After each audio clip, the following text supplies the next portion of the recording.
రాష్ట్రంలో మొక్కజొన్న కొనుగోళ్ల ప్రక్రియ వేగవంతం చేయడంపై సర్కార్ ప్రత్యేక దృష్టి సారించింది. ఈ ఏడాది యాసంగి మార్కెటింగ్ సీజన్కు సంబంధించి మొక్కజొన్న ఉత్పత్తి 43.18 లక్షల మెట్రిక్ టన్నుల వరకు ఉంటుందని ప్రభుత్వం అంచనా వేసింది.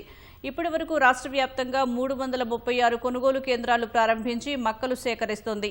కొనుగోలు చేసిన మొక్కజొన్నలో 9.53 లక్షల మెట్రిక్ టన్నులు గోదాములకు తరలించగా ఇంకా 2.01 లక్షల మెట్రిక్ టన్నులు గోదాములకు తరలించాల్సి ఉంది.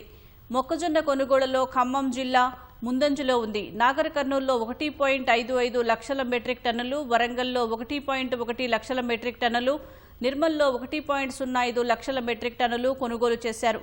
నిల్వల విషయంలో మొత్తం 15.53 లక్షల మెట్రిక్ టన్నుల స్టోరేజ్ అవసరం. ప్రస్తుతం 12.75 లక్షల మెట్రిక్ టన్నుల నిల్వ స్థలం అందుబాటులో ఉంది. మొక్కజొన్న కొనుగోళ్ల కోసం మొత్తం 3.10 కోట్ల గన్నీ బ్యాగులు అవసరం ఉండగా ఇప్పటి వరకు 2.42 కోట్ల బ్యాగులు సరఫరా అయ్యాయి. ఇంకా 67.84 లక్షల గన్నీ బ్యాగులు సర్దుబాటు చేయనున్నారు. పలు జిల్లాల్లో రవాణా సమస్యలతో కొనుగోళ్లు నిదానంగా సాగుతున్నాయని ప్రభుత్వ వర్గాలు తెలిపాయి.